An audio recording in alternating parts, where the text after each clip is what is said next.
It's James Murray. We're talking Politics 2.0. We're in downtown Fort William at the Hub, and we're talking with Frank Scarcello, who is running for the second time in Westfort. Frank, welcome. Thank you. Thank you for having me.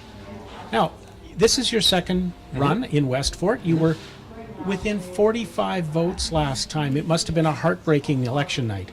Well, it was a little it was disappointing. Overall, I was happy with my performance. You know what I mean? I wanted it to be, competitive, and I think obviously I was. But it was tough to swallow, 45 votes. And you break it down, 45 is actually 23. 23 people voting for the incumbent or voting for me would have made a difference. So, but I think the message was clear that people in Westfort wanted a change, but unfortunately they never got it. So this time out, you're working to offer that change again. Yes, I am, and one of the things I'm going to do, and one of the things that I committed to last time, this is my second time, so I'm going to try to improve my approach, is make sure I knock on 100% of the doors. Last time I was pretty proud that I did 95%, and I was pretty content, and I sort of just stopped and ran out of time, quite frankly. And then what happened was, when I analyzed the results after poll by poll, because you can take a look at the polls, the area that I didn't knock on, the area that I missed, that I left, was the area that I could have done much better on. So it's about meeting the people, knocking on their door, asking for their vote, presenting yourself, your message, and that's I really enjoyed it, even though it's a lot of work. It probably gives you a real flavor for what people's issues are in your ward and in your community. Absolutely. Now, every door you knock on, there's not, sometimes they're not home, but I figured I'd talk to about 5,000 people. About 5,000 doors. I probably talked to about 3,000 people. Absolutely, everyone has, the good thing about it, James, is people are very open and welcome. You're a stranger knocking on the door. Sometimes you would expect people to treat you in a negative way, but I can maybe count 2 times.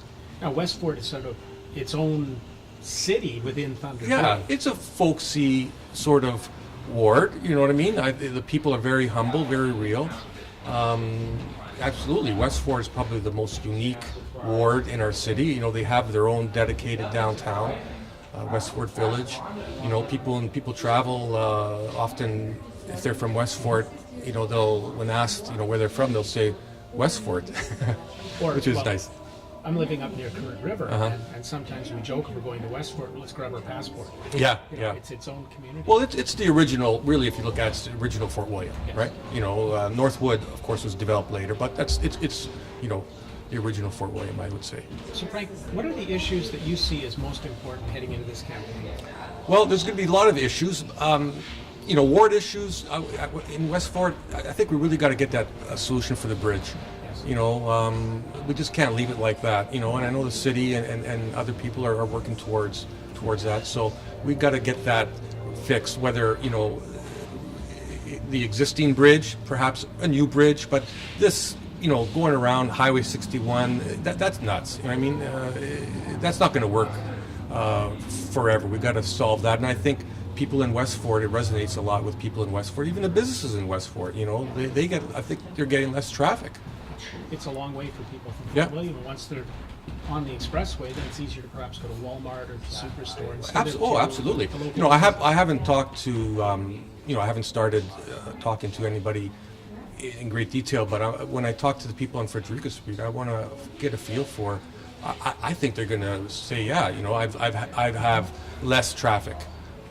The other issue that I think is close to home for Westfort, even though technically the downtown Fort William, which we are sitting in right now, I think is people are in Westfort are interested in having a more vibrant downtown. So that's another issue.